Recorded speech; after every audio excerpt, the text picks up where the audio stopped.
Ishimoku Kinkoyo, revue de marché Ishimoku, dédiée au Forex, à quelques cryptos, on va dire les majeurs, et aux indices futurs. On peut aussi, à travers l'analyse des indices futurs, construire une analyse sur CFD, il n'y a pas grande différence. Nous sommes le lundi 12 avril, il est 10 heures. Je vous souhaite la bienvenue, je vous remercie d'être avec nous. Si vous venez pour la toute première fois, je vous souhaite la bienvenue. Si vous êtes un habitué ou une habituée aussi, bien évidemment. Pour les personnes qui viennent pour la toute première fois, vous avez sous les yeux mon site blog que vous retrouvez en tapant ishimoku-kinko-yo.info. C'est sur le point info que l'on peut se distinguer d'autres sites dédiés à l'Ishimoku. Et en bas de cette page, donc vous avez un menu. Ici, vous avez ma chaîne YouTube. Ici, vous avez le forum. Je vous incite à aller regarder le forum, animé entre autres par les plus expérimentés et par l'excellent Anthony, que vous connaissez tous, ainsi que Triade, que vous connaissez tous aussi. Don Tony et d'autres personnes, Kylian aussi, de plus en plus actifs, et puis tous ceux que j'oublie de citer, bien évidemment, Tisticiter, Tistocotter, il y en a beaucoup de personnes qui sont très actives sur ce forum et je les remercie. Et puis, pendant que je termine mon petit speech d'introduction, je vous invite à regarder, à prendre connaissance de l'avertissement sur les risques. Si vous venez pour la première fois, sachez que ces revues de marché n'ont pas pour vocation à vous enseigner l'Ishimoku et en aucun cas à partager des signaux ou un quelconque conseil en investissement. Je vous montre juste comment est-ce que moi-même je prépare mes plans de trading et mes analyses avec l'Ishimoku. Vous avez aussi un petit onglet dans le panneau de configuration du logiciel GoToWebinar qui a dû s'afficher sur un des angles de votre écran. Et cet onglet s'appelle questions, où vous pouvez faire des commentaires, poser vos questions, etc. etc. Je regarde, j'en profite pour vous saluer. Bonjour Béatrice, toutes les personnes que j'ai saluées aussi avant de cliquer sur le bouton enregistrement. Salut Jackie. Alors, inscrit pour la FAT, merci pour l'interview. Bonjour Béatrice, bonjour Roland. Alors Jean-Claude nous pose une question. Bonjour à toutes et à tous, ravi d'être parmi vous et félicitations Patrick pour ton passage chez Pépitor. Dommage qu'une certaine Karen sur le chat n'ait pas compris le principe de la critique constructive. Oh, écoutez, oui, après, bon, voilà, elle a une personnalité un peu particulière. Ça n'enlève rien à son talent et à sa qualité. C'est plutôt drôle qu'autre chose. Bonjour, moi ça m'a fait plutôt rire. Bonjour René, bonjour Tisticiter, bonjour Moana. Et puis elle en a profité pour faire un peu de publicité pour des choses qu'elle a à vendre actuellement. Et puis après tout, pourquoi pas, Bonjour Slimane, Bruno, Dany, Mathieu. Et merci beaucoup pour vos gentils mots de félicitations et de remerciements par rapport à tous les événements auxquels je participe en ce moment. Voilà, il y a une salve d'événements, il faut en profiter. Parfois il y en a, parfois il n'y en a pas. Ce soir à 17h30 en direct, vous pouvez vous connecter aussi sur le site de l'AFAT, l'Association française des analystes techniques, où il y a un événement dédié à l'Ishimoku et où je reparlerai d'une configuration d'un setup Ishimoku particulièrement puissant et offrant un taux de réussite très élevé pour le trading de très court terme ou de court terme. D'ailleurs, on en a fait un proscreener, c'est le fameux proscreener SSB S15, mais je le détaillerai plus en détail ce soir lors de cet événement. Passons désormais au graphique. Alors aujourd'hui, vous êtes un petit peu moins nombreux que d'habitude parce que j'ai fait une boulette. Sur les réseaux sociaux, j'ai communiqué à la place du lien pour le Forex, j'ai communiqué le lien pour la revue de marché action de demain. Donc il y a plein de personnes malheureusement qui auront été s'inscrire avec ce lien sans faire attention à la date et qui ne vont pas comprendre pourquoi ils n'arrivent pas à se connecter. Bon, ils pourront revoir ce webinaire s'ils le souhaitent sur ma chaîne YouTube. Alors, pour être tout à fait honnête et franc avec vous, je n'ai pratiquement pas ouvert de graphique de toute la semaine. Donc, même pas ce matin, je n'ai pas préparé ma revue de marché comme j'aime le faire parfois. Hein. Je la prépare un peu plus pour les actions parce qu'il y a un aspect fondamental qui est un petit peu moins présent pour le Forex. Donc, on va découvrir ça ensemble. J'ai à peine ouvert mes graphiques pour l'interview de vendredi, mais juste comme ça, un peu à l'arrache. Je ne savais pas que Denis allait me demander d'ouvrir des graphiques, mais sinon, je n'ai pas regardé les tendances, etc. Donc, on va découvrir cela ensemble. Donc nous sommes ensemble pour la revue de marché dédiée au Forex, je disais, au Bitcoin, Ethereum et aux indices. Je vous invite euh, à ce que l'on commence avec le Bitcoin. Pourquoi? Parce que en l'ouvrant rapidement là juste avant l'émission, j'ai vu un truc assez sympa. Alors attendez, où est-ce que j'étais? Sur quelle unité de temps est-ce que j'étais quand j'ai vu cela? Alors vous savez, moi je ne traite pas le Bitcoin, je n'ai pas de plateforme pour le trader, je ne sais pas trop comment on fait. Je m'y mettrai peut-être un jour, hein, mais pour le moment je n'en ressens pas le besoin ni la nécessité. Ce qui est intéressant de constater sur le Bitcoin, c'est que alors la semaine dernière il n'y avait pas de revue de marché, mais donc pas lundi dernier, mais lundi de la semaine précédente, me semble-t-il, j'ai tracé les extensions de Fibonacci parce que je disais que lorsque l'on atteint des plus hauts historiques et que l'on n'a pas de repères passés, il est difficile de trouver des lignes de l'Ishimoku qui puissent servir de référence afin de trouver des cibles, de fixer des objectifs. Dans ce cas-là, quel que soit le marché, euh, la plupart des personnes qui font bouger les graphiques, les prix sur les graphiques, utilisent les extensions de Fibonacci. C'est l'outil le plus utilisé. Et il est intéressant de constater que non seulement c'est pertinent, mais qu'en plus on les a particulièrement bien tracés, parce que regardez, le niveau de 61,8 ici bloque complètement les prix. Et puis nous avons juste au-dessus le niveau de 76,40. Bon, on peut utiliser aussi 78,6. 76,40, puis 100%, puis on peut aussi utiliser des niveaux intermédiaires, bien évidemment. Donc on part du principe que si on devait avoir un signal d'achat, la cible serait l'extension de Fibonacci suivante, et c'est une méthodologie, un outil technique qui fonctionne très très bien. C'est souvent un des meilleurs outils lorsque l'on n'a pas de données passées, puisqu'on a atteint des plus hauts historiques. Mais en attendant, avant d'aller chercher ce niveau des 76,40, si jamais le Bitcoin devait continuer sa progression permanente, puisque c'est un actif qui monte, qui monte, qui monte, peut-être qu'il s'arrêtera un jour, mais en attendant, il monte beaucoup. Bon, vous voyez, là, j'ai tracé un rectangle, ne tenant pas compte de l'Ishimoku et du nuage à l'horizontale et de la SSB, mais tenant compte uniquement de l'action des prix. Nous avons ici un plus haut, nous avons ici un nouveau contact. Alors, je ne sais plus comment on fait pour, à chaque fois qu'on passe la souris sur que ça ne la mette pas en valeur comme ça, que ça ne la mette pas, j'utilise un terme de vieux, mais en surbrillance, comme on disait autrefois. Euh, donc, disons que si on ne tient compte que de l'action des prix et des niveaux qui sont ici, si on utilise le twist de l'Ishimoku, on peut aussi tracer le rectangle comme cela. Mais pour le moment, on est en haut du rectangle et non pas en bas, donc on se soucie peu du tracé. Je ne sais pas comment on fait pour... Bon, il va falloir supporter ce clignotement parce que le temps que je cherche dans les configurations comment on fait pour que ça ne se mette pas en valeur, là, comme ça, lorsqu'on passe la souris dessus, ça va prendre des plombs. Je ne me suis toujours pas amélioré dans l'utilisation du logiciel de cette plateforme extraordinaire qui est ProRealTime, mais voilà, que ce soit ProRealTime ou une autre, heureusement ProRealTime c'est super parce que je ne suis pas très doué pour configurer, puis souvent ça se déconfigure, il suffit d'appuyer sur un bouton, bref. Donc, si jamais les prix souhaitaient casser cette résistance des 61 520, si on tient compte de la mèche la plus haute ici des 61 740, il apparaît probable que la cible suivante soit l'extension de Fibonacci suivante, autrement dit le niveau de 76,40 ici à 65 560. Déjà, on pourrait se contenter des 65 000, voire des 65 500. Et nous avons toute une série de niveaux intermédiaires qui sont les chiffres ronds. Ça marche super bien avec le Bitcoin. Quand on casse les 62 000, on va chercher les 63 000, puis les 64, puis les 65. Mais voilà, la cible finale de moyen terme, on va dire, enfin moyen terme, quoique le Bitcoin est capable de prendre 5000 points comme ça en l'espace de très très très peu de temps.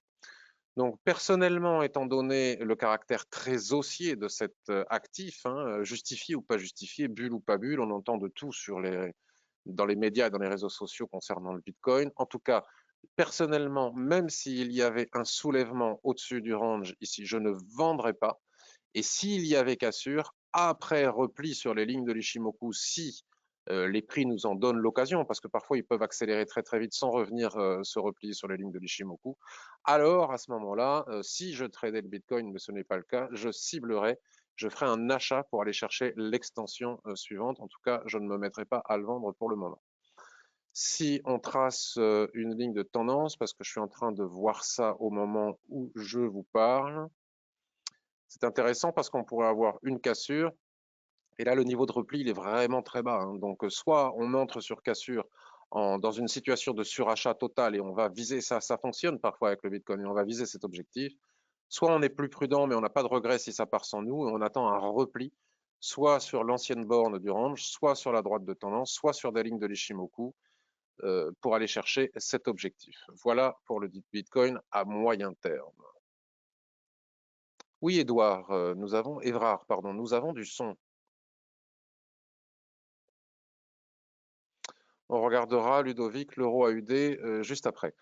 Donc, une fois qu'on a fait le Bitcoin, on peut aller jeter un œil sur l'Ethereum qui décolle. Hein, c'est ce que je vous avais dit la semaine dernière. La semaine dernière, je vous avais dit, enfin la semaine dernière, il y a 2 semaines, je vous avais dit que si le Bitcoin continuait sa progression, accélérait, alors l'Ethereum suivrait. Et c'est exactement ce qui se passe. Regardez comme... D'ailleurs, les cibles que nous avions tracées par le passé et que l'on a laissées, qui sont aussi des extensions de Fibonacci, sont tout à fait pertinentes. Hein. Regardez comment les prix sont allés chercher pile poil ces niveaux. Bon, ici, on les a un petit peu débordés. Ici, on a cassé ce fameux niveau, on a eu le repli, et puis là, nous avons un nuage qui s'est légèrement aplati, puis les prix sont repartis à la hausse, et nous n'avons plus de cibles ici non plus. Donc, si on veut fixer des cibles pour aller chercher de nouveaux plus hauts, si jamais on doit le faire, pour ceux qui n'ont pas D'ailleurs, ici, c'est intéressant de constater que cette cassure se fait proche de la Tenkan-sen et la Tenkan-sen et la Kijun-sen étant un peu trop éloignées l'une de l'autre, il serait quand même préférable de laisser casser, d'attendre un repli. Et de toute façon, moi, je ne rentrerai plus maintenant à l'achat sur l'Ethereum tant que le Bitcoin n'a pas cassé la résistance que l'on vient de voir il y a quelques instants. Donc là, ici, pareil, vous mettez sur Daily ou sur Weekly, vous tracez vos extensions de Fibonacci, vous aurez toutes vos cibles et ça reste totalement haussier. Et le Litecoin, eh bien, le Litecoin, il décolle aussi. Et encore une fois, nous avons ici sous les yeux, il est intéressant de constater ensemble que les anciens tracés que l'on a sur nos graphiques, parce que ces tracés, je vais vous dire honnêtement, je pense qu'il y a bien plus de 15 jours que je les ai faits. Je ne sais plus quand, peu importe, hein, je ne vais pas noter la date de mes tracés, mais en tout cas, ils y sont, et tant qu'ils sont pertinents, autant les garder. Et on peut constater jusqu'à quel point ils sont pertinents, à la fois ici, la ligne de tendance que nous avions était extrêmement pertinente, celle ici en bas aussi, et tous les niveaux de résistance horizontaux sont tout aussi pertinents. Donc là, nous avons l'objectif que l'on avait fixé à 269.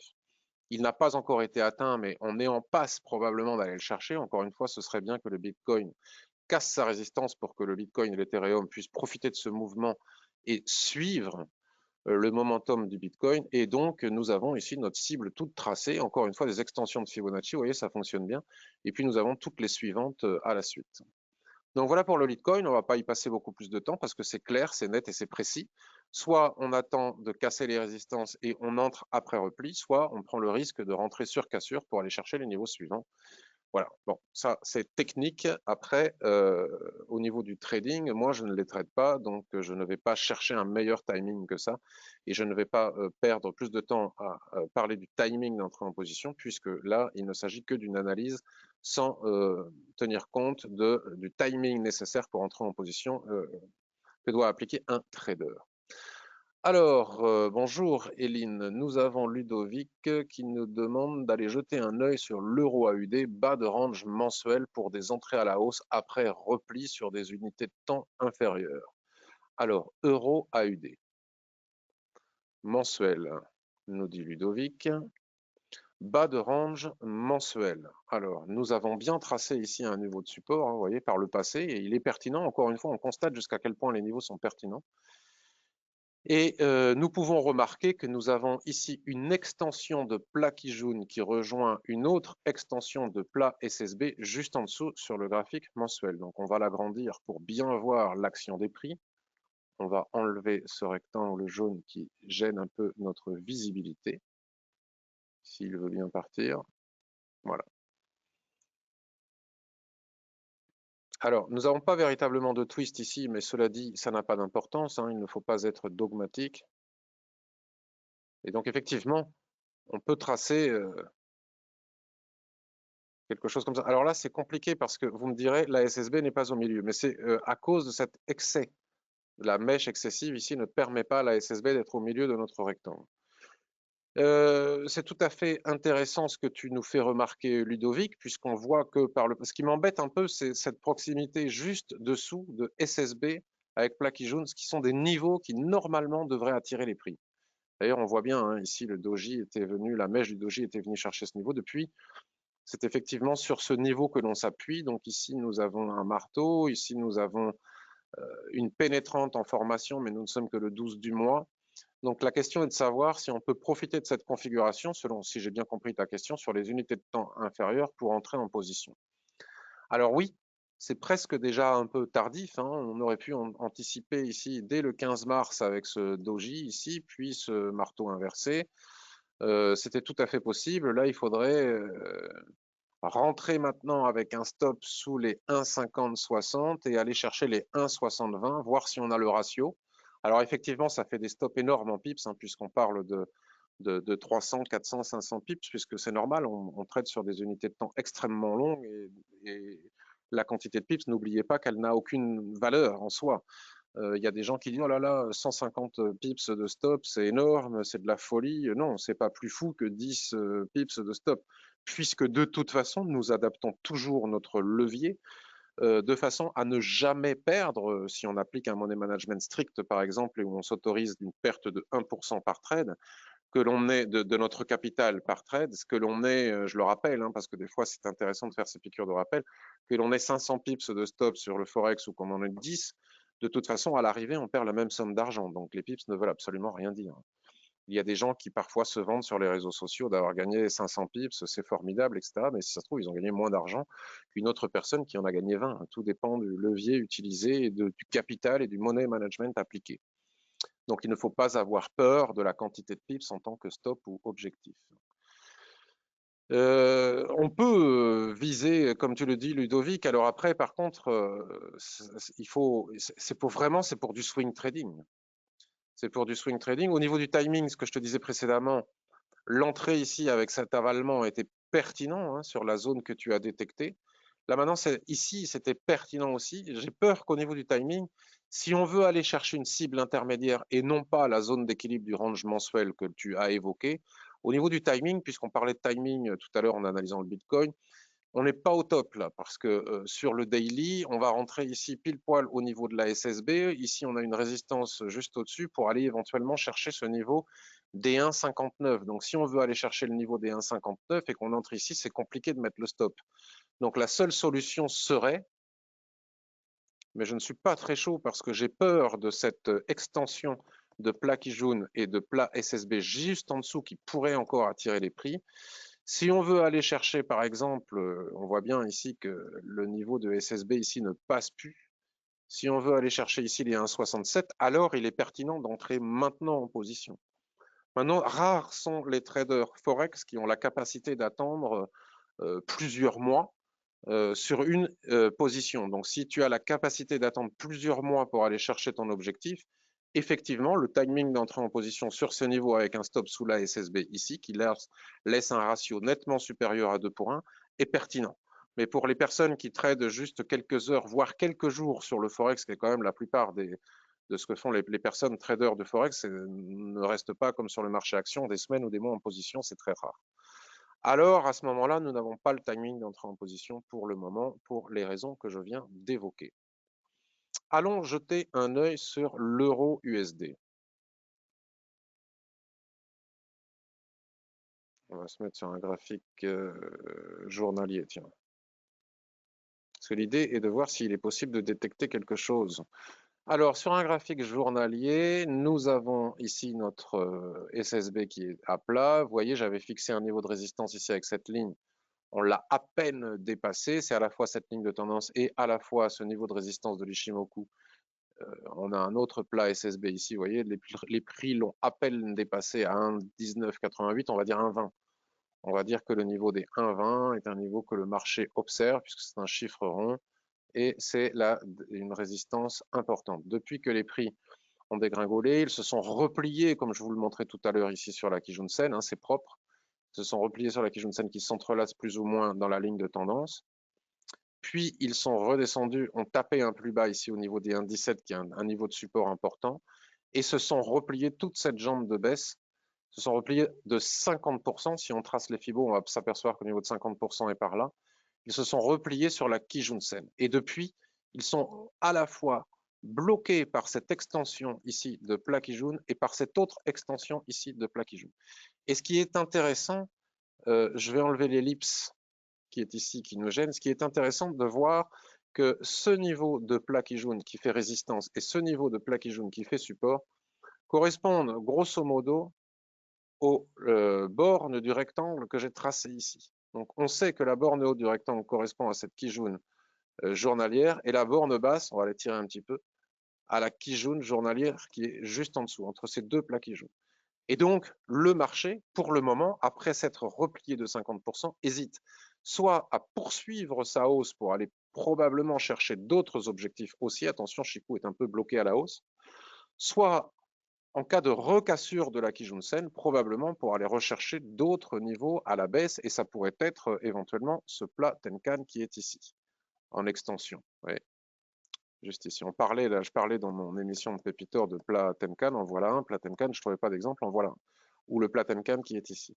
Et là, la Chikuspan n'a pas d'obstacle majeur une fois qu'elle aura franchi elle-même, que les prix auront franchi eux-mêmes la borne basse de ce range, autrement dit, le plat SS Tenkan qui se trouve ici. Donc à partir de cette observation, on peut basculer sur des unités de temps inférieures. Ici, nous sommes sur le H4. Donc, soit on est un trader qui n'a pas la possibilité de regarder les graphiques à un autre moment que le matin et le soir sur le graphique journalier. Et là, la situation est simplissime. C'est-à-dire on attend la cassure du niveau 1,1850, 1,1860, quelque part par là, pour aller chercher les 1,1830. Il n'y a pas beaucoup d'espace, je suis étonné. Pour un graphique, il y a très peu d'espace, il y a à peine 30 points ici.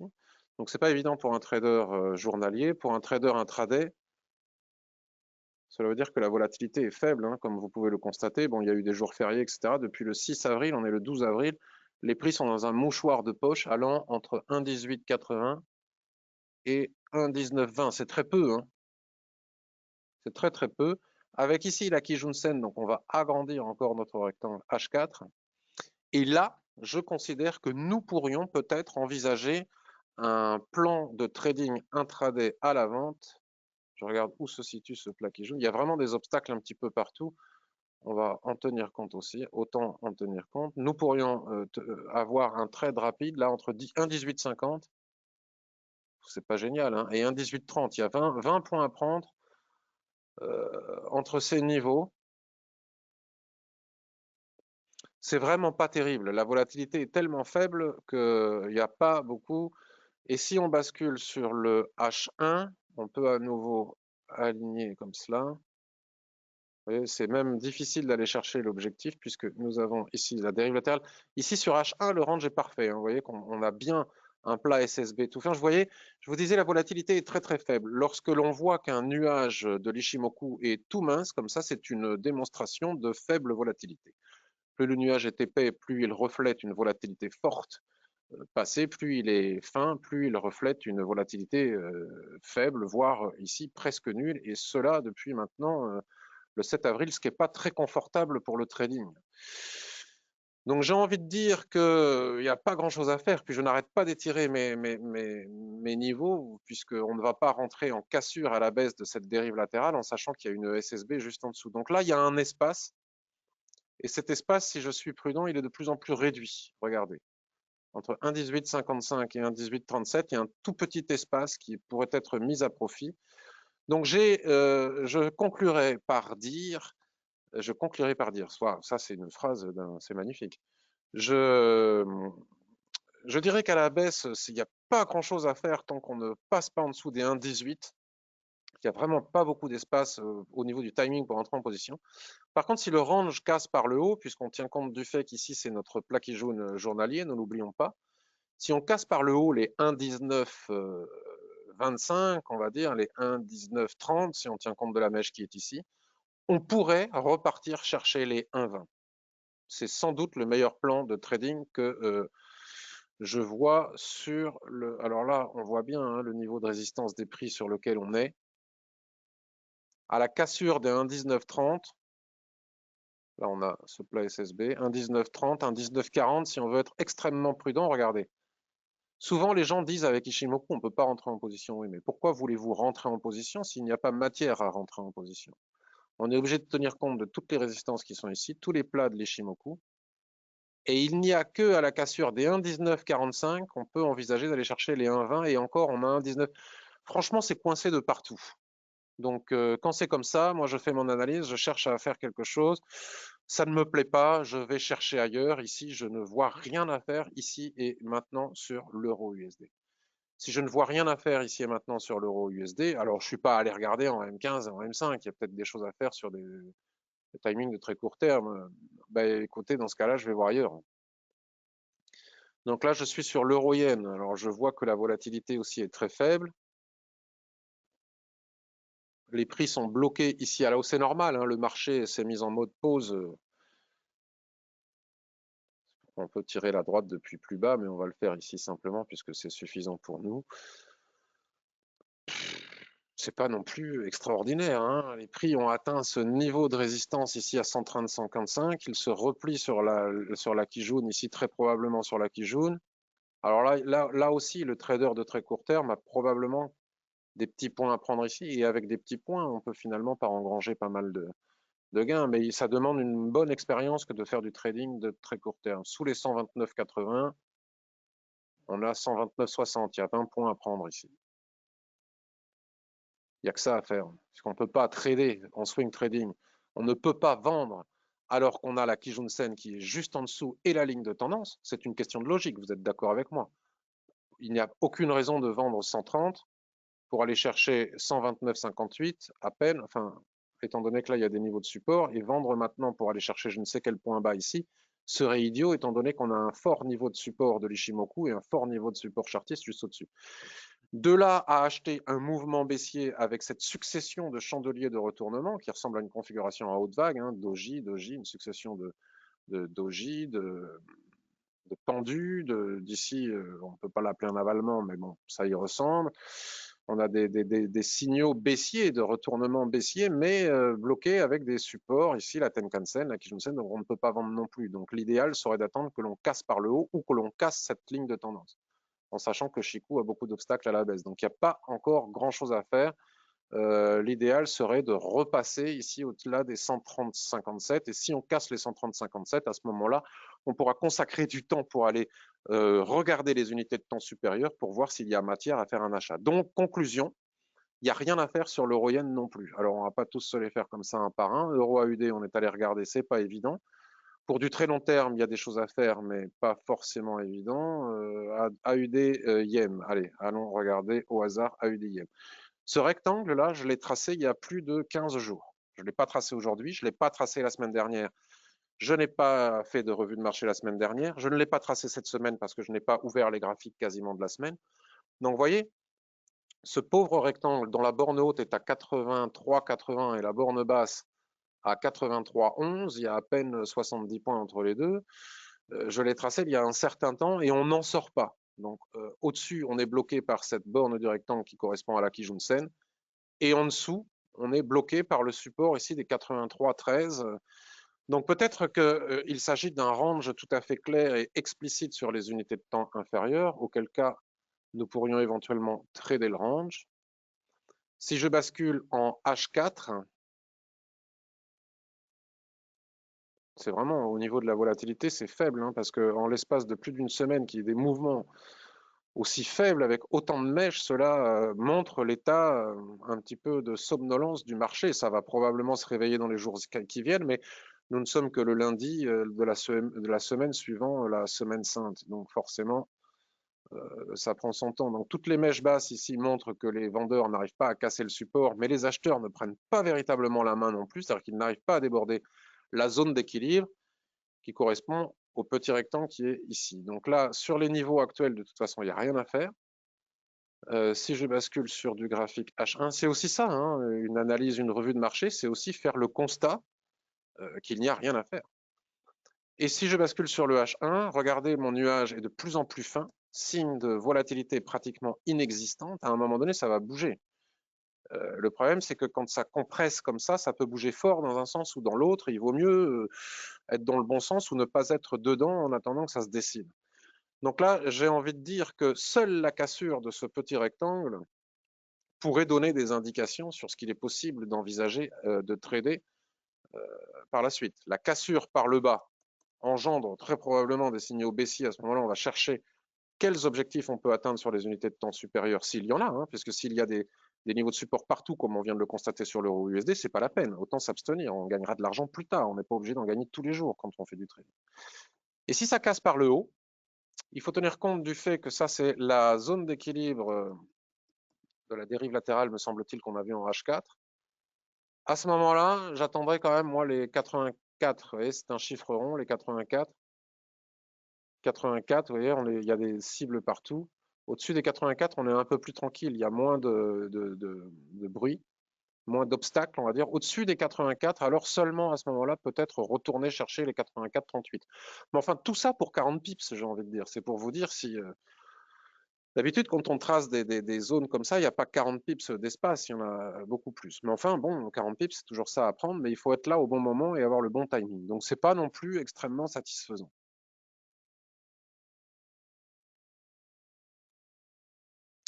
AUD-USD, eh bien, souvent, ce que l'on a pu observer sur les paires précédentes doit être similaire. Là, c'est plus clair, parce qu'ici, l'avantage, c'est que le range est extrêmement facile à tracer. Ça, c'était magnifique, ça, ce doji, là, le 1er avril à 10 heures. Ce doji, le 1er avril à 10 heures, était magnifique pour une entrée en position, suivi d'un second doji, suivi de cette magnifique étoile du soir à 4 branches, du matin, pardon. Bon, là, c'était trop tardif pour entrer, mais ça, c'était beau. Bon, là, cet avalement ici, suivant ce doji, était très beau aussi, hein, pour les gens qui connaissent le trading range. Là, on est au milieu du gué. Pourquoi s'aventurer à acheter ou à vendre ici alors que le support est là et la résistance est là? Quelle est l'amplitude de ce range? 0,7660. Bon, là, il y a 100 points, c'est intéressant. Donc ça, c'est de ce que l'on vient d'étudier là ce matin ensemble, c'est ce que je vois de plus pertinent à mes yeux. Attendre que les prix veuillent bien aller chercher la borne du haut ou du bas de ce rectangle pour décider de vendre s'il y a des chandeliers de retournement explicites comme ceux qu'on vient d'évoquer.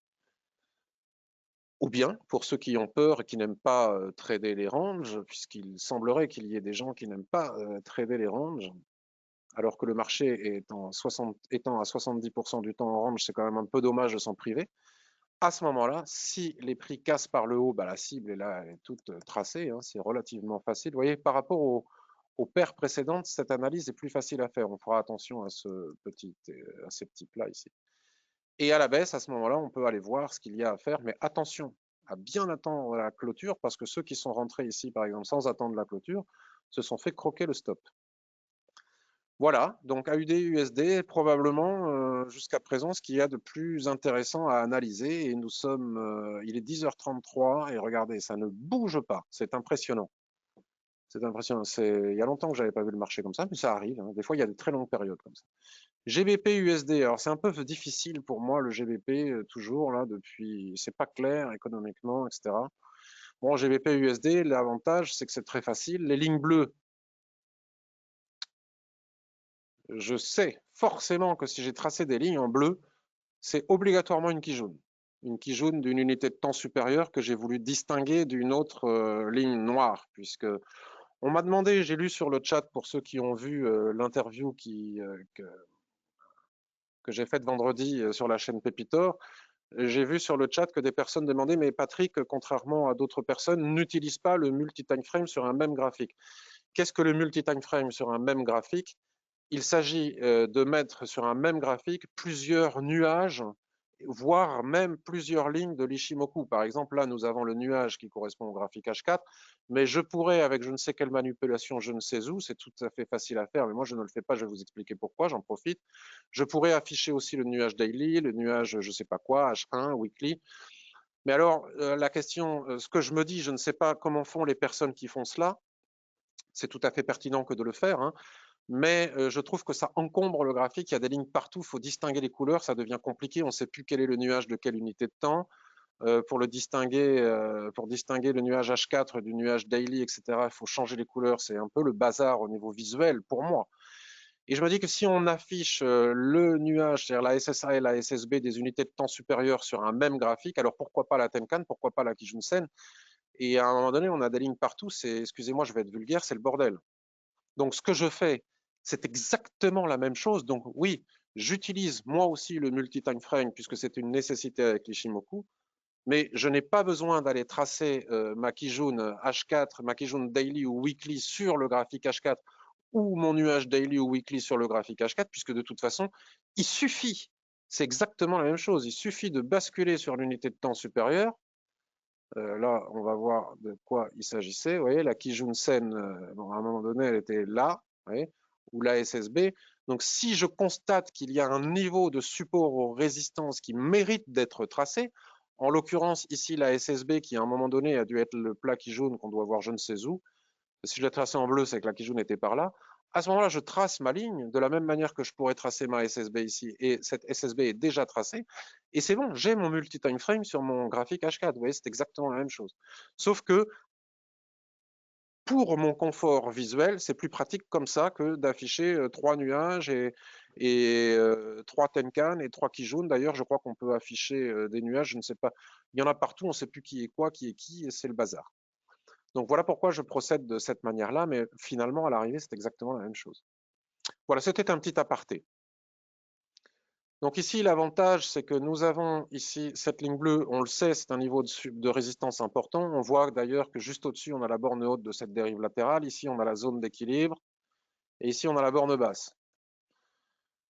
On est lundi. Alors ici, à 2 heures du matin, voire 6 heures du matin, moi à 6 heures du matin, sauf exception, je dors encore. Je ne fais pas partie de ces traders qui se lèvent à 4 heures du matin pour préparer leur graphique. En ce qui me concerne, je trouve que ça ne sert à rien, mais si des gens le font et que ça leur est utile, j'ai rien à y redire. Vous voyez, il est 10 heures du matin, je découvre les graphiques avec vous, j'ai pas besoin de me lever à 5 heures du matin pour les découvrir. Que je les découvre à 5 heures ou à 10 heures, je ne vois pas ce que ça change. Si ce n'est qu'ici, à 10 heures du matin, à 6 heures du matin, en clôture, on pouvait éventuellement acheter cet avalement qui a fait un ressaut ici sous la borne basse. Mais au niveau du timing, acheter ici à 1,3727 avec un stop obligatoirement à 1,3658, donc on va dire 70 points pour aller chercher en 1, en sachant que c'est compliqué la zone d'équilibre à 1,3792, de toute façon on n'a pas le ratio. Donc de toute manière, qu'on se lève à 5 heures du matin ou à 10 heures, on n'a pas le ratio, on n'aurait pas pu y aller. Donc c'est dommage parce que là la configuration est belle. Ici, vous voyez par exemple cette configuration, ça fait partie des difficultés. Alors quelqu'un qui se serait levé à 5 heures du matin aurait probablement pu anticiper la borne basse de cette dérive latérale en H1 par exemple. Vous voyez ici en H1, ce chandelier permettait d'entrer en position à 7 heures du matin. À 7 heures du matin. Moi, déjà, avant 9 heures du matin, j'aime pas rentrer en position après un week-end parce que je ne sais pas ce que va faire le marché. Donc bon, voilà, je n'ai pas saisi cette opportunité, mais ceux qui l'ont vu à 7 heures du matin peuvent être en position sur le GBP USD et ils auront bien fait de l'être avec un premier objectif ici, la zone d'équilibre. Le stop en dessous ici, ils peuvent déjà mettre leur stop à 0 s'ils ont peur. Et puis si on casse ici avec des chandeliers de continuation, comme je l'explique dans ma formation, on va chercher toutes les cibles suivantes et la borne haute du range. Donc intéressant ici GBP USD. Il y avait un signal de trading ce matin sur le GBP USD. Trop tard pour y rentrer maintenant. Il pourrait se reproduire plus tard dans la journée ou dans les jours qui viennent. GBP, GPI, j'ai vu que Triad, je vous en parlais tout à l'heure, mon ami Landry, qui fait partie des gens qui sont très expérimentés en Ishimoku, qui ont beaucoup de talent, qui sont des traders gagnants, qui traitent peu mais qui traitent bien. J'ai vu sur Twitter, et peut-être l'a-t-il indiqué aussi sur le forum, j'en profite pour saluer Anthony aussi. Je ne sais pas si Anthony est là aujourd'hui avec nous, mais en tout cas, je le salue et je le remercie pour son travail sur le forum.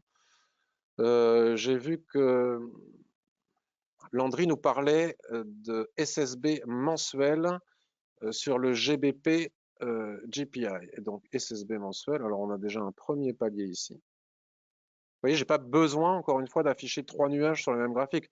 Je trace mes niveaux et c'est exactement la même chose.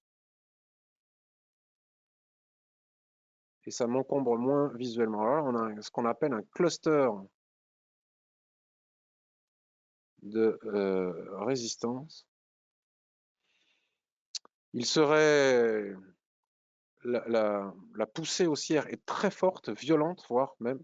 Le surachat est extrême. Regardez où se trouve la Tenkan-sen par rapport au prix. Il serait imprudent de vendre tant qu'on n'a pas atteint à minima ce niveau des 154,60. Si je veux encombrer mon graphique, je peux tenir compte. Voilà, je peux tracer le range comme ça. Je bascule en daily.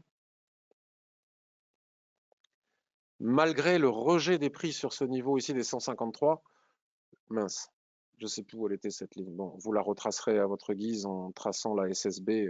Peut-être que si on a les nuages sur le même graphique, on ne décale pas les lignes comme je l'ai fait. C'est un des avantages. On ne va pas perdre de temps à aller la replacer à sa place. Mais en cassure ici des 153,38, je pense qu'on peut aller chercher la SSB mensuelle. Enfin, si ça vaut le coup d'aller la retracer.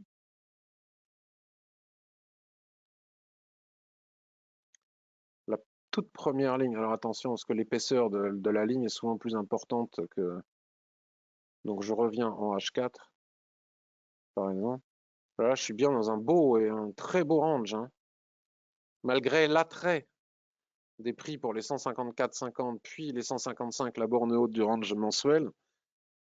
Regardez comme le range H4 fonctionne bien, avec des avalements, configuration en haute vague, étoile du soir, avalement, bataille au niveau de la SSB, regardez ici, avalement, probabilité d'aller chercher ce niveau.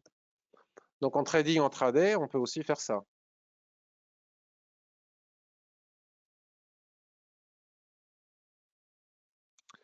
Si jamais les prix cassent les 149,40, la probabilité d'aller chercher les 148,65 est importante. Ça fait quand même 80 points. C'est pas inintéressant. 85 points. C'est pas inintéressant. Donc là, il y a la possibilité de préparer plusieurs plans de trading. Puisque un jour ou l'autre, les prix bougeront dans un sens ou dans l'autre, et s'ils bougent à la hausse, rien ne dit que d'ici quelques jours, après tout, des fois ça va vite. Hein, nous sommes le 12 avril, et entre le 5 avril et le 6 avril, en 6 jours, regardez le mouvement qu'ont fait les prix. Donc, souvent, les traders débutants n'aiment pas attendre 6 jours pour exécuter leur plan de trading. Pourtant, c'est ça le trading. Peut-être que dans 6 jours, 8 jours, 10 jours, 15 jours, les prix casseront ce niveau des 153,38. Ce serait ballot que de l'oublier et de ne pas avoir mis de côté notre plan de trading. Parce que si on casse les 153,38, 40 au-dessus des mèches, la probabilité d'aller chercher les 154,46, il y a 100 pips à prendre ici, est très forte. Puisque ça correspond à des niveaux majeurs sur les unités de temps supérieures, pourquoi les prix n'iraient pas chercher ces niveaux? Puisque les marchés les voient. Le marché les voit, ces niveaux. Donc, ça, c'est un autre plan de trading sympa. On a AUD, USD et on a GBP, GPI. C'est déjà pas mal. Et en beaucoup plus court terme, bon, il y a des niveaux intermédiaires, hein, donc attention malgré tout. Basculons sur un graphique H1 pour voir. Alors, il y a des boîtes dans la boîte de la boîte, hein, c'est normal. Hein, quand le marché est tout mou, il y a des boîtes partout. Hein. Bon, là... Donc ici, la cassure des 149,42, disais-je, engendre très probablement 148,63. C'est une autre possibilité. C'est joli aussi. Hein, il y a aussi beaucoup de points à prendre ici. Et si on peut même, alors attendez, on va faire encore mieux. On va faire encore mieux. Je reviens sur le H4. Puisqu'après, j'ai dit ici. Donc on va tracer tous les niveaux. En sachant que le niveau majeur, c'est celui-là. C'est les 148,70. On va tracer tous les niveaux.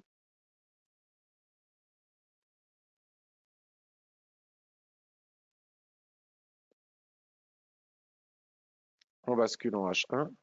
Il y en a peut-être d'autres hein, que je n'ai pas vus.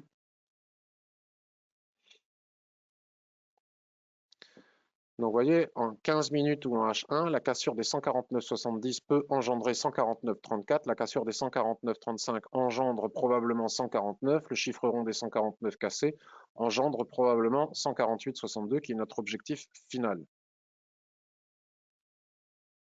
Donc, des plans de trading, il y en a plusieurs. Il y en a en intraday, il y en a en swing, il y en a en moyen terme. Donc, GBP et GPI, plusieurs plans de trading une fois qu'on sort des niveaux que l'on vient de tracer ensemble. AUD, USD, je ne me rappelle pas, mais on l'a tracé, donc voilà, ben voilà, on le sait. Très bien. Je regarde si vous avez des commentaires et des questions, et on passe aux indices. Peut-être aller faire un tour sur USD Yen avant.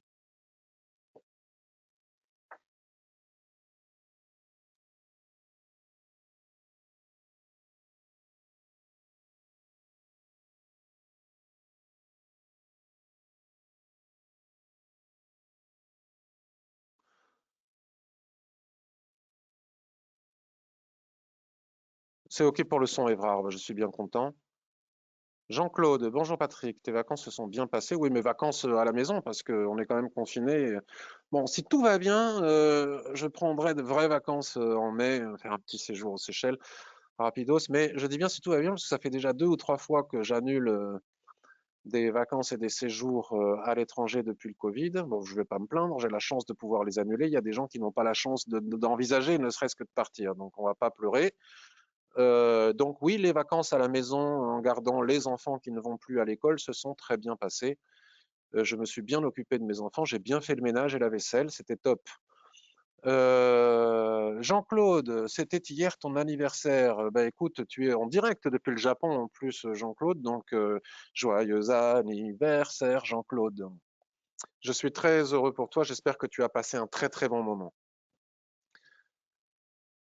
Et merci pour ta présence. Quelle heure est-il au Japon, Jean-Claude, à l'heure actuelle, là tout de suite? On a un gros décalage. Alors en attendant, on regarde USD Yen. Bon, je vois mes tracés des semaines précédentes. Bon, il n'y a rien à faire. Hop, à dégager. SP500, je suis désolé, j'aime bien avoir plus de plans de trading à vous proposer, mais il n'y a pas, il n'y a pas, hein. Bon, enfin, c'est déjà pas mal celui sur GBP, GPI et sur AUD USD. 17h47, Jean-Claude, au Japon.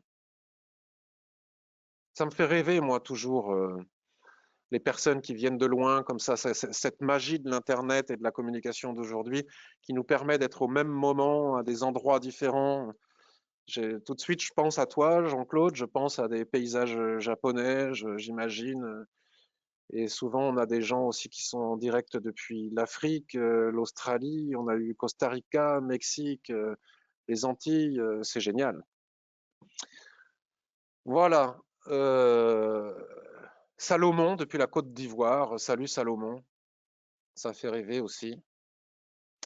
Bien, alors, le SP500 sur un graphique hebdomadaire, il est remarquable ce graphique, puisque cela fait maintenant plusieurs semaines que nous avons dessiné ensemble. Je vais enlever mes flèches ici pour qu'elles ne perturbent pas la vision. Et ce grand rectangle jaune, là, je ne sais pas ce qu'il fait là. Celui-ci est plus d'actualité, on va l'enlever. Ce qui est remarquable, c'est de constater ce tracé chartiste, ce biseau d'élargissement ascendant. Souvenez-vous, si vous êtes des personnes qui viennent souvent à ma revue de marché du lundi Forex Indice Crypto, nous avions tracé ensemble ce biseau d'élargissement chartiste, hein, configuration en figure chartiste bien connue. Et puis j'avais dit, je me souviens plus, il faudrait regarder dans les bouquins spécialisés, puisque moi je ne suis pas chartiste, je ne me souviens pas de toutes les statistiques chartistes, mais je vais les voir quand j'ai besoin d'aller les voir. Si c'était une configuration qui offrait des statistiques élevées de sortie par le haut ou par le bas, et vous étiez allé regarder en direct pendant que j'en parlais, et vous m'aviez dit, alors je ne me rappelle plus, mais quelque chose, si ma mémoire ne me joue pas de tour, quelque chose comme 60 ou 65, 70% à vérifier statistiquement de sortie baissière. La question est de savoir quand, puisque là, ce biseau d'élargissement ascendant, à chaque fois que les prix viennent taper la borne basse, on rebondit violemment avec des configurations de chandeliers japonais. Et là, il est extrêmement intéressant de constater que les prix sont allés chercher en clôture vendredi, puisque là nous sommes sur un graphique hebdomadaire, sont allés chercher, là on ne voit pas, mais si on regarde la mèche, pile poil la borne haute de ce biseau ascendant, qui est une figure chartiste baissière, donc statistiquement avec une statistique importante de sortie baissière. Mais pour le moment, on n'y va pas. Est-ce que là, les prix vont retracer à partir du moment où ils ont atteint ce niveau, étant donné que là, on est aussi sur la cassure de plus haut historique. Donc, on peut tracer les extensions de Fibonacci, ça, on a vu comment on pouvait le faire. Mais on a aussi cette ligne de tendance chartiste qui nous sert aussi de repère et qui probablement a permis aux acteurs du marché de la voir. Si moi, je suis capable de la voir, c'est que tout le monde est capable de la voir. C'est extrêmement facile à tracer, ne serait-ce que la ligne du haut, hein. Donc on est allé chercher ce niveau. Donc est-ce qu'à partir de ce niveau, le marché, on va voir avec l'ouverture américaine cet après-midi, est-ce que le niveau, si j'ai pas regardé s'il n'y avait pas de jour férié ou si tout était bien ouvert aux États-Unis, je précise parce qu'après il y a les trolls qui, à la moindre occasion, nous sautent dessus. Euh, Est-ce que le marché va décider de retracer à partir de ce niveau, puisque tout le monde voit, après ça fait quand même 1, 2, 3 semaines consécutives de hausse massive, avec de relativement faibles volumes d'ailleurs. Est-ce qu'à partir de ce niveau, les prix vont retracer? Je ne sais pas. En tout cas, s'ils cassent à la hausse ce biseau d'élargissement ascendant, eh bien, ça aura démenti la statistique, hein, comme quoi les probabilités ne sont que des probabilités, et ça donnera une très forte nouvelle impulsion haussière. Donc, si on casse ce niveau, il n'y a pas de nécessité de se précipiter à l'achat, puisqu'il y aura forcément une période de dérive latérale, qui me permettront d'ailleurs aux lignes de l'Ichimoku de rejoindre les prix, parce que là, le surachat est extrême. J'en parle toutes les semaines, je dis le surachat est extrême, configuration chartiste baissière. Néanmoins, moi personnellement, il est hors de question de vendre les indices même en intraday, quoi, ou alors vraiment à très court terme, puisque ça ne sait que monter. Et tous les gens qui, pour des raisons ou pour des autres, que ce soit macroéconomique, parce qu'ils sont révoltés sur l'état de l'économie, parce qu'ils considèrent que ce n'est pas justifié, parce qu'il y a des configurations baissières, parce que c'est suracheté, parce que ceci, parce que cela, on a tendance à monter. Tel est le constat. Donc, on ne va pas aller vendre un truc qui ne sait que et les permabires nous diront le jour où ils auront vendu. Mais enfin, ça fait des années que ça dure, hein. Vous verrez si vous restez longtemps sur les marchés financiers. Il y a des gens qui vendent en permanence et puis je ne sais pas, la plupart finissent par disparaître parce qu'à un moment donné, à force de vendre, ils n'ont plus d'argent. Mais tant qu'ils en ont, à chaque fois que ça baisse un peu, ils apparaissent sur les réseaux sociaux en expliquant, vous voyez, je vous l'avais dit, je vous l'avais dit. Bon, sauf que ils ont oublié de nous dire que ça fait des semaines et des semaines, des mois, des années qu'ils perdent leur argent en vendant quelque chose qui ne sait que monter. Mais de là à acheter dans cette configuration extrêmement surachetée, dans une configuration chartiste baissière avec une Kijun-sen qui est super loin et qui s'entrelace d'ailleurs à merveille sur cette ligne de tendance, parce que la vraie ligne de tendance n'est pas celle du biseau ou d'élargissement, la vraie ligne de tendance, la voilà, avec la Kijun-sen qui s'entrelace. Donc moi, les prix, je les attends ici. S'ils redescendent ici, ça va faire mal à mon portefeuille d'actions, etc. Mais c'est pas très grave, ça sera l'occasion de prendre des renforts. Si on y va un jour, mais si je devais acheter le SP500, j'aimerais bien l'acheter sur cette ligne de tendance avec la Kijun-sen qui s'entrelace dessus, mais pas sur ces niveaux. Mais de là à les vendre, non plus. Puisque si j'avais vendu ici, j'aurais perdu. Si j'avais vendu ici, j'aurais perdu. Si j'avais vendu ici, j'aurais perdu. Donc il faut vraiment avoir un peu de chance pour avoir le bon timing pour vendre. Donc voilà la configuration. Maintenant, vous rappelez-vous, c'est pour ça que j'avais tracé les flèches. Je disais si la statistique du biseau d'élargissement ascendant joue bien son rôle, alors à ce moment-là, et que ça casse par le bas, on pourra s'appuyer sur la Kijun, sauf que depuis, ça n'a fait que monter pour aller rechercher la borne haute de cette configuration, de cette figure chartiste. Donc l'autre possibilité qui m'arrangerait bien, plutôt que de revenir chercher un jour, chercher la Kijun-sen ici, qui va continuer à monter si les prix, ça peut être ici maintenant, hein. Là, si on retrace plus tard ici, ça ne fera pas du tout mal à mon portefeuille. Si on devait retracer ici maintenant, ça lui ferait probablement mal parce que ce serait violent, mais j'y crois moyennement. Je crois plus à quelque chose comme ça, mince. J'ai bougé ma ligne, je crois plus à quelque chose comme ça, vous voyez. Donc là, ou alors, la figure chartiste du biseau est cassée, on ne sait pas comment, et si ça casse, là, nous pourrions avoir une bonne période de dérive latérale, parce que c'est souvent ce qui se passe quand on casse un niveau comme celui-ci. En s'appuyant en bas, à chaque fois, on peut racheter. Ça permettra à toutes les lignes de l'Ichimoku de remonter. Et à ce moment-là, des achats sur la borne basse de cette future dérive latérale pourraient être tout à fait intéressants. Mais ça, ce n'est que de l'anticipation, de la fiction, quelque chose qui n'existe pas, mais on peut quand même envisager différents scénarios pour être prêt le jour où ça arrivera. Voilà pour le SP500 à long et moyen terme. Si on bascule sur du H4, ben, vous voyez, la tendance qui conduit les prix, là je ne sais plus si elle est bien tracée, hein, puisque j'ai bougé, la tendance qui conduit les prix dans ce biseau ascendant ben, est intacte, mais s'appuyer en H4 pour suivre la tendance sur la Kijun-sen n'a plus aucune pertinence, étant donné qu'on est très proche d'une résistance majeure, voire qu'on l'a atteint. Si je replace correctement ma ligne, on verra que ça a été atteint. Donc on ne s'appuie pas en repli sur la Kijun-sen, même avec des chandeliers japonais, quand on est si proche d'une résistance majeure d'un biseau ascendant qui est une figure baissière, qui pourrait reconduire les prix sur la ligne. Voilà. Donc il n'y a pas grand-chose à faire, quoi. Il n'y a pas grand-chose à faire, à part savourer si on a des actions comme moi et qu'on les a gardées, qu'on s'est renforcé quand ça avait baissé. Mais pour trader le SP500 dans ces conditions, là, tout de suite, maintenant, moi, je dis, je demande à voir, j'ai besoin d'attendre pour voir ce qu'il en est. Il faudra bien que je retrace ma ligne. Ce qu'il en est, on peut même considérer que ça a déjà été cassé, hein. Enfin, ça reste prématuré. Là, il faut voir ce qui se passe là dans les heures, les jours qui arrivent pour décider de faire quoi que ce soit. En tout cas, tant qu'on est au-dessus de la Kijun-sen H4,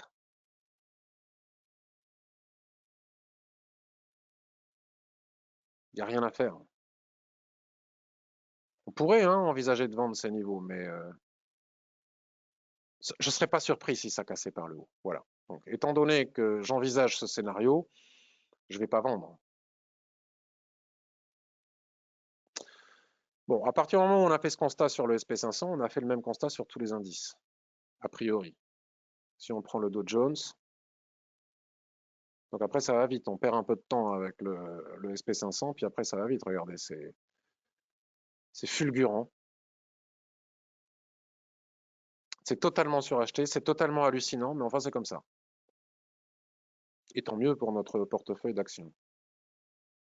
Donc la même chose, même en H4, qu'est-ce que vous voulez que je puisse faire comme constat? On a cassé ici, là. Vous voyez ce que je disais déjà la semaine dernière, ou il y a 15 jours, je disais c'est pas parce qu'on arrive sur la borne haute de cette dérive latérale que je m'aventurerai à vendre les indices, puisque de toute façon, ils ne font que monter. Ça fait des mois et des mois et des mois et des mois que je répète la même chose et je ne me suis pas trompé. Donc je finirai par me tromper un jour. Mais pour le moment, moi je ne vends pas, mais je n'achète pas non plus. On pourrait acheter la ligne de tendance avec la Kijun-sen qui s'entrelace dedans, mais non. Et le Nasdaq, qui avait un peu souffert avec la remontée des taux d'intérêt, eh bien écoutez, il n'a pas souffert très longtemps.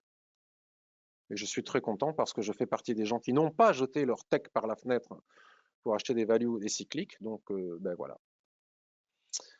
Intéressant de voir ici, on en avait parlé, souvenez-vous, de ce double rebond ici sur la Kijun-sen, et puis finalement maintenant on est en haut, on est sur les niveaux de résistance historique.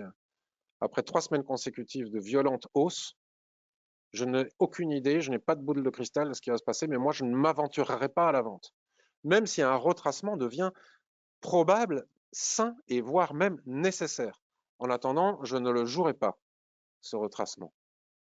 Donc je ne peux pas dire beaucoup plus de choses sur les indices. Et alors le DAX, puisque je sais que beaucoup de personnes tradent le DAX, eh bien si le SP500, le Nasdaq, le Dow Jones montent, eh bien le DAX monte, ainsi que le CAC.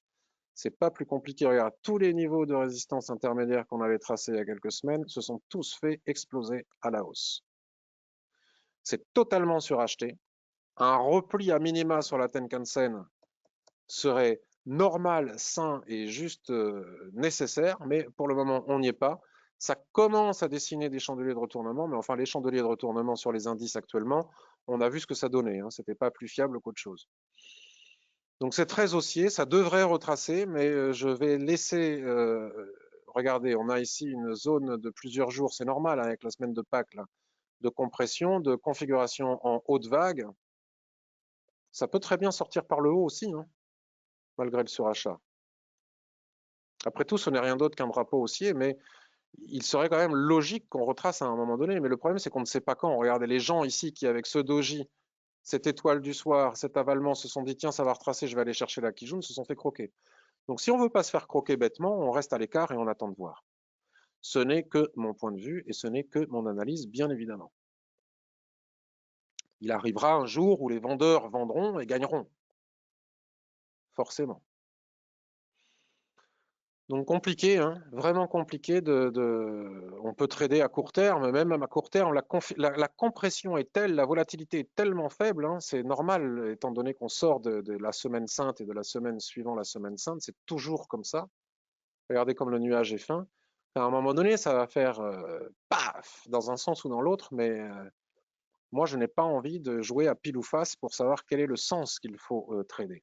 Même si la logique voudrait qu'on retrace étant donné le surachat, je ne suivrai pas cette logique parce que le marché n'a pas pour vocation à être logique. Mesdames et messieurs, on a fait le tour, on a vu que c'était peut-être pas nécessaire de perdre beaucoup de temps à regarder ailleurs étant donné la configuration faible en volatilité, la faible volatilité un petit peu partout. Je reviens sur la UD-USD.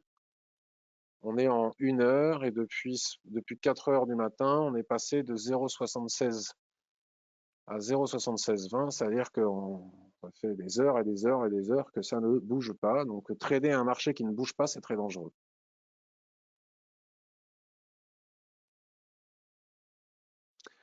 Moana depuis la Polynésie, bah, s'il y a bien une destination qui fait rêver, c'est bien celle-ci, Moana. Merci beaucoup. Tu me mets plein de cocotiers d'eau turquoise et translucide avec de jolis petits poissons, bien que je sais que la Polynésie, ce n'est pas ça, que ça évidemment, mais je ne peux pas m'empêcher d'avoir cette idée qui me vient comme ça tout de suite à la semaine. Alors Yann, en daily, tu vois plutôt un canal haussier. Alors sur quel actif, Yann, s'il te plaît?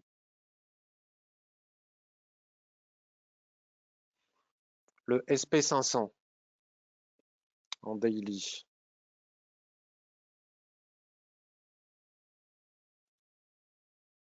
SP500 daily. Alors, tout dépend comment tu le traces et à partir d'où tu le traces, tu as raison. Mais ici, nous avons bien un biseau d'élargissement ascendant qui est absolument incontestable. On ne peut pas le contester. Néanmoins, tu as tout à fait raison. D'où l'intérêt d'avoir une vision. C'est pour ça que les gens, souvent, ça trompe un petit peu. Nous avons effectivement, entre le point bas de ce biseau ascendant et le point haut, tu as 100% raison, il y a un canal haussier. Mais ce canal haussier a été atteint ici. Et toute figure s'étalant sur une période plus longue prime dans l'analyse sur celle s'étalant sur une période plus basse. Donc ce canal haussier, il est parfait, il conduit les prix d'une borne à l'autre du biseau ascendant, mais enfin là, nous sommes quand même confrontés à de sacrées résistances. Mais je ne dis pas qu'il faut les vendre, bien au contraire. Merci à tous pour votre présence. Merci à vous tous de votre gentillesse. N'oubliez pas, si vous n'êtes pas encore connecté, vous pouvez me rendre un grand service en mettant plein de pouces bleus sur mes vidéos sur YouTube et en les commentant parce que cela euh, interfère enfin, est pris en compte par l'algorithme de référencement de Google et de YouTube, puisque c'est les mêmes. Et grâce aux commentaires, aux pouces bleus, à la vie d'une vidéo sur YouTube, plus il y a de commentaires et de pouces, plus YouTube fait remonter en haut de liste par rapport au mot-clé Ishimoku mes vidéos. Et puis en plus, ça me fait aussi très plaisir. Si vous êtes encore là quelques instants, voyons voir, vous pouvez aussi vous rendre sur le site de l'AFAT. Alors, l'Association française des analystes techniques, on est en train d'y aller. Bon, ben, ça ne veut pas, il doit y avoir une forte demande. Et cet après-midi, à partir de 17h30, donc vous pouvez même venir plus tard, hein, puisque ça va prendre une bonne heure et demie, voire 2 heures, l'AFAT organise une émission, un événement sur l'Ishimoku avec plusieurs autres intervenants, Christophe Machino, Khalid El Bouzidi, Monsieur Lara de Cohen, Et moi-même, j'aurai le plaisir de vous montrer un setup qui me tient à cœur pour le trading de très court terme, même quand il n'y a pas de volatilité comme ce matin, on peut l'utiliser, dont on a fait un proscreener qui s'appelle le SSB M15. Donc je vous montrerai comment est-ce que cela fonctionne.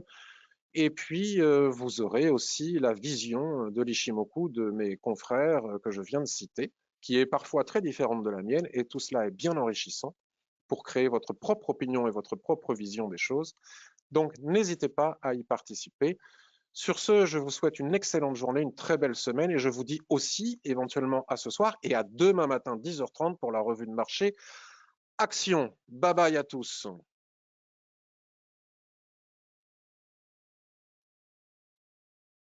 Oui, j'ai appris Kingsford qu'il y aura une rediffusion sur YouTube de cette émission de la FAT. Et encore un joyeux anniversaire à toi, Jean-Claude. Bye bye, ciao.